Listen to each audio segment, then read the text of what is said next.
Welcome back to my channel and balik lagi sama Junia Story. Hari ini aku lagi ada di Bandung dan tepatnya di daerah Dago, dan aku menginap di salah satu hotel bintang 3 di sini. Bukan hotel sih, sebenarnya ini resort ya. Nah, aku langsung spill aja, untuk namanya itu The Valley Resort, dan areanya tuh di sini bukan cukup lagi sih, kalau menurut aku ini luas banget sih ya, luas banget, tapi dia berjenjang karena posisinya itu atau lokasinya itu dia di daerah perbukitan, di daerah Dago atas itu. Nah, makanya aku mau kasih lihat ke kalian, barangkali kalian mau ada rencana pergi ke Bandung dan berencana buat stay di daerah Dago. Nah, mungkin ini bisa jadi referensi buat kalian, so stay tune. Yang belum subscribe jangan lupa subscribe, like, share sama kami. Hai guys, welcome back to my channel and balik lagi sama Junia Story. Kali ini kita akan review The Valley Resort Hotel yang lokasinya itu ada di Jalan Lembah Pakar Timur nomor 28. Masuknya ke daerah Ciburial, tapi untuk wisatawan di luar kota Bandung lebih familiar dengan kata Dago Atas, atau bisa dibilang dekat dengan Dago Pakar. Nah, ini jalan masuknya memang agak menurun seperti ini. Dari gerbang masuk itu kita bisa langsung ketemu sama parkiran. Dari turun mobil kita langsung masuk aja ke lobi hotelnya. Dari luar lobinya udah kelihatan kalau desainnya itu unik dan klasik dengan nuansanya itu kayu-kayu jati. Nah, ini kita udah di dalam lobinya. Ada meja resepsionis di bagian depan dan samping kanan. Untuk ruangan resepsionisnya ini memang tidak terlalu luas, tapi dekorasi ruangannya itu dipenuhi dengan pahatan-pahatan kayu yang dibentuk super cantik dan mahal sih pastinya. Nah, masuk dari ruangan resepsionis, kita ketemu dengan ruang tunggu yang cukup luas dan cukup banyak menyediakan kursi. Jadi mungkin ini bisa dipakai untuk rombongan yang lagi nunggu check-in.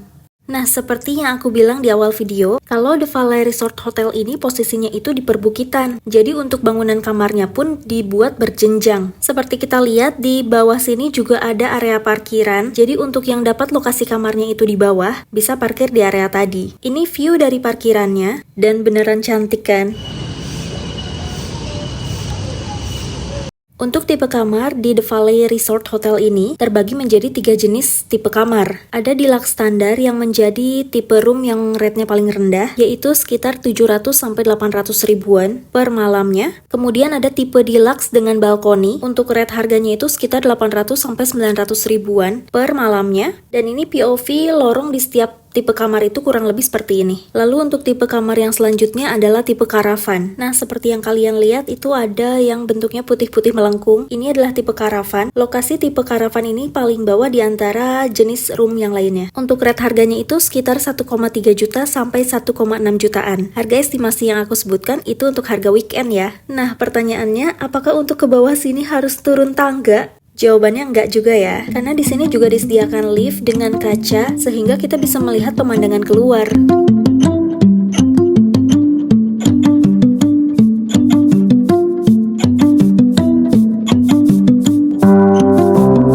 Nah, selain lift vertikal tadi, di sini juga menyediakan lift miring seperti yang kita lihat di tempat-tempat wisata. Tapi lift ini cuma bisa diakses untuk yang menginap di tipe karavan.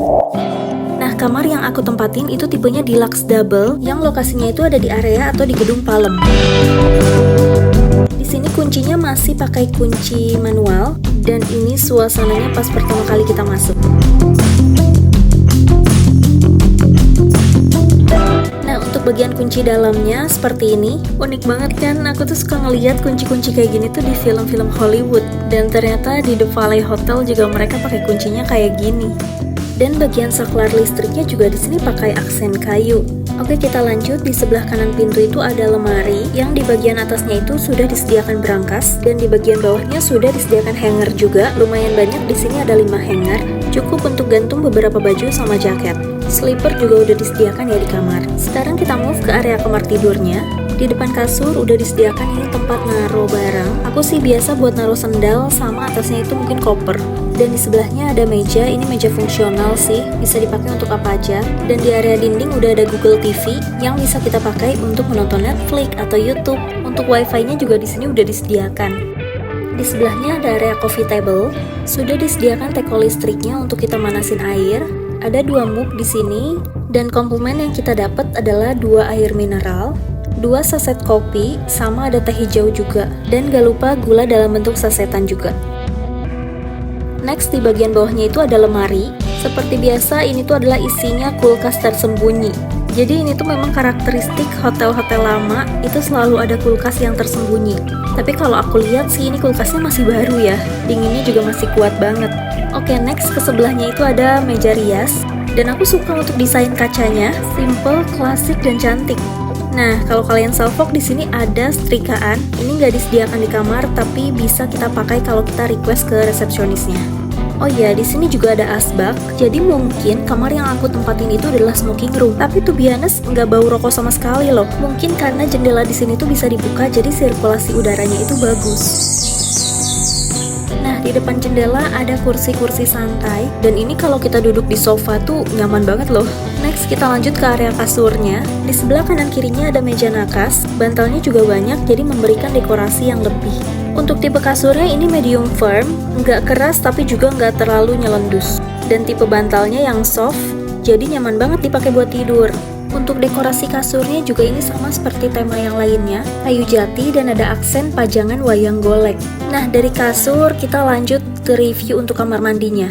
Untuk tampilannya kurang lebih seperti ini. Lumayan cukup bersih ya. Handuk sudah disediakan 4 piece. Toiletnya juga bersih. Sudah disediakan tisu toilet, bidet, sama tempat sampah juga. Dan posisi tempat sampahnya juga nggak jauh dari toiletnya. Move kita ke area shower roomnya. Di sini sudah disediakan sabun sama sampo, dan aku suka di area bawahnya itu dia dibuat berjenjang. Jadi ketika mandi itu airnya nggak akan banyak nyiprat keluar. Lalu ini adalah area wastafelnya, cerminnya lumayan besar. Di sini amenities yang kita dapat itu ada 2 gelas. Terus untuk persabunannya di sini ada shower cap sudah dapat, terus cotton bud, dan juga udah disediakan 2 dental kit yang isinya pasta gigi sama sikat gigi. Di sini juga kita udah dapat sabun batang. Sabun batang ini biasanya digunakan untuk cuci tangan. Kalau yang nggak biasa pakai sabun cair, mungkin bisa juga mandi pakai sabun batang ini. Nah, ini untuk area wastafelnya lumayan bersih ya.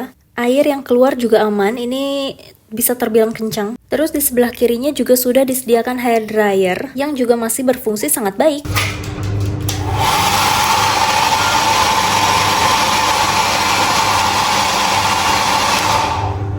Handuk muka juga di sini udah disediakan, dan ini kesetnya. Nah, buat hotel-hotel lain mungkin bisa dicontoh. Untuk keset itu tolong dibuat terpisah, biar kita nggak bingung ini tuh anduk buat keset atau anduk buat apa. Karena warnanya sama-sama putih. Oh ya, seperti kalian lihat kalau di bawah wastafel itu dia ada pengatur tekanan airnya. Dan ini mudah dijangkau juga, jadi bisa kita atur. Next, kita ke belakang pintu nih. Jarang-jarang di belakang pintu itu ada tempat gantungan baju. Ini juga bisa dicontoh sih biar kita tuh nggak bingung naruh baju di mana. Nah, itu dia review untuk kamar tipe deluxe-nya. Next, kita lihat fasilitas hotelnya ya.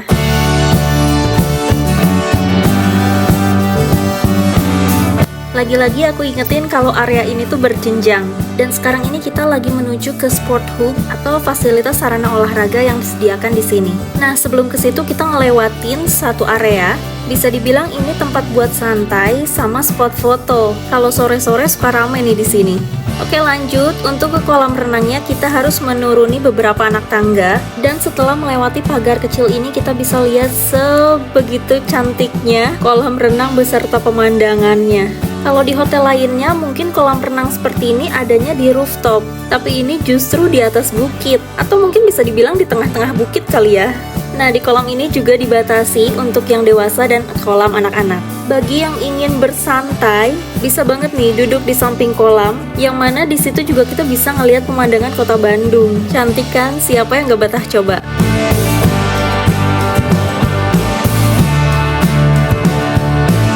Selain kolam renang, di sini juga nyediain jacuzzi atau kolam rendam air hangat. Airnya hangat guys, aku akan lompat. Berenangnya ada ikan. Kabel ah. Untuk toilet dan kamar bilasnya juga udah disediakan di sini. Selain itu, di sampingnya juga ternyata ada musola yang terpisah antara wanita sama pria. Dan ada lagi yang bikin aku kaget. Meskipun aku nggak tahu ini berfungsi apa enggak, tapi baru kali ini aku nemuin ada tempat sauna dan tempatnya di public area lagi. Kalau memang ini berfungsi, ini keren sih. Nah, selanjutnya ada fitness corner. Di sini udah tersedia meja biliar dan di sebelahnya ada tempat fitness. Yang aku salut adalah di area fitnessnya juga ada ruang ganti. Jadi terpisah antara ruang ganti fitness sama ruang ganti kolam renang. Untuk alat-alatnya juga seperti kita lihat lumayan lengkap dan banyak juga ya. Dan tata letaknya juga ini aku suka. Definisi olahraga sambil liatin pemandangan.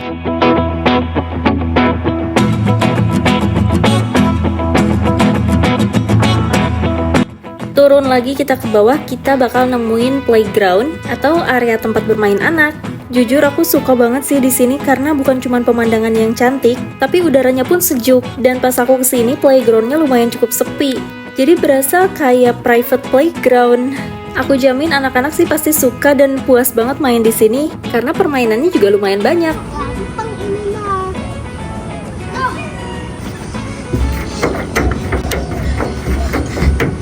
Tuh lihat, Dede Alina aja happy banget, betah sampai nggak mau pulang.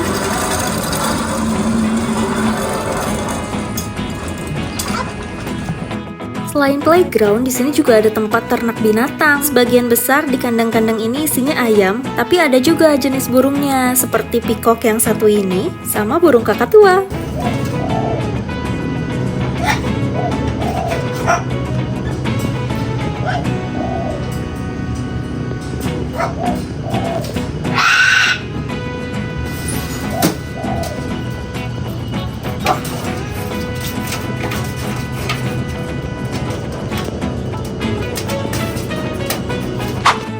Nah, sekarang kalian tahu nggak area yang ditutup pakai jaring-jaring itu area apa? Ternyata itu adalah area untuk bermain golf. Lokasinya itu ada di bawah bukit, jadi nggak bisa kita jalan kaki. Harus pakai kendaraan, at least motor.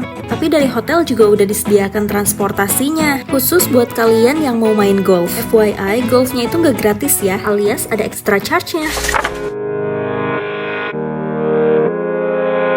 Oke, sekarang kita lanjut ke area restorannya. Part kali ini tuh adalah part favorit aku, karena kalau udah masuk restoran, artinya kita mau makan. Nah, ini untuk area indoornya, kursi yang tersedia di area indoornya aja tuh banyak banget. Karena setauku restoran ini tuh dibuka untuk umum juga. Jadi meskipun kamu nggak menginap di The Valley, kamu tetap bisa makan di restorannya. Nah, ini sekilas untuk area outdoornya. Ada beberapa mainan anak juga nih. Dan sekarang kita lihat untuk menu makanannya. Ini adalah breakfast yang aku dapat di hari pertama. Super unik banget karena jarang-jarang breakfast itu dapat plating di nampan segede ini. Ini untuk nasinya itu dapat nasi goreng plus kerupuknya. Buah-buahannya ini juga fresh banget. Terus di sini ada sosis ayam sama telur, sayuran dan saladnya juga lengkap. Plus dessertnya ini ada roti sama brownies dan puding juga. Dan minumannya juga ini lengkap. Minuman hangatnya kita bisa pilih teh atau kopi. Minuman freshnya kita bisa milih satu dari beberapa jenis jus. Plus nggak ketinggalan air mineral.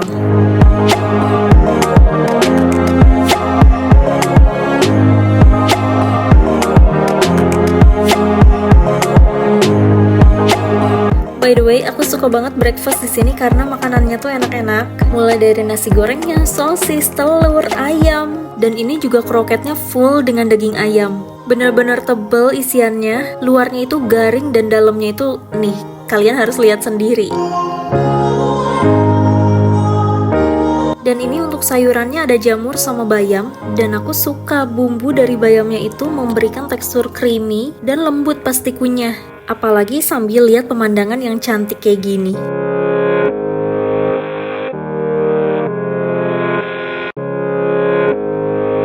By the way, kalian juga harus cobain rotinya sih. Aku suka karena tekstur rotinya itu bukan yang garing. Dia itu lembut, ada rasa gurih dari baterinya dan manis dari kismisnya.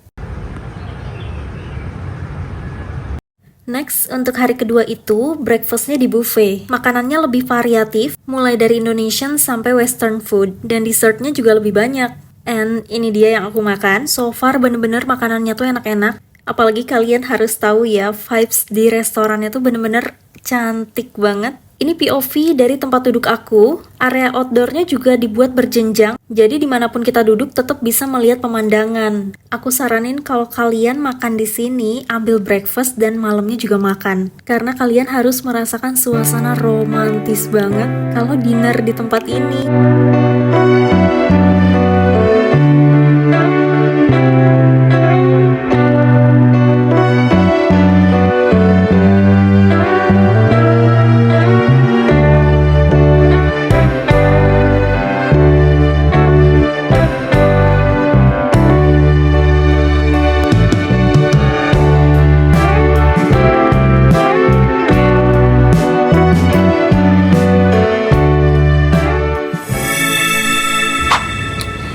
Nah, itu guys, review dari aku udah spill kamarnya, terus fasilitasnya, kolam renangnya, ada gym juga, bahkan ada golf juga.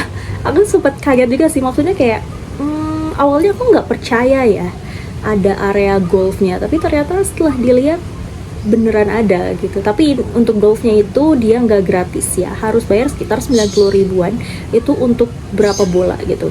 Terus selain itu juga di sini yang paling menarik, yang paling wow banget itu adalah pemandangannya sih. Bener-bener kayak, karena posisinya itu di bukit, jadi kita tuh bisa melihat area perbukitan di sekitarnya ya, area-area hijaunya. Terus ada area-area yang city view-nya gitu. Apalagi kalau misalkan malam-malam tuh super duper cantik banget, kalian udah lihat sendiri. Pokoknya buat kalian yang mau healing, yang ada rencana pengen healing nih, kalian bisa jadiin The Valley Resort ini sebagai referensi kalian. Oke, segitu dulu untuk video kali ini. Thank you banget semuanya yang udah pada nonton, yang udah nemenin vlog aku hari ini. Makasih banyak yang belum subscribe, jangan lupa subscribe, like, share, sama komen. Abis ini kita kemana lagi ya? Kalian kalau punya referensi boleh komen di bawah. See you!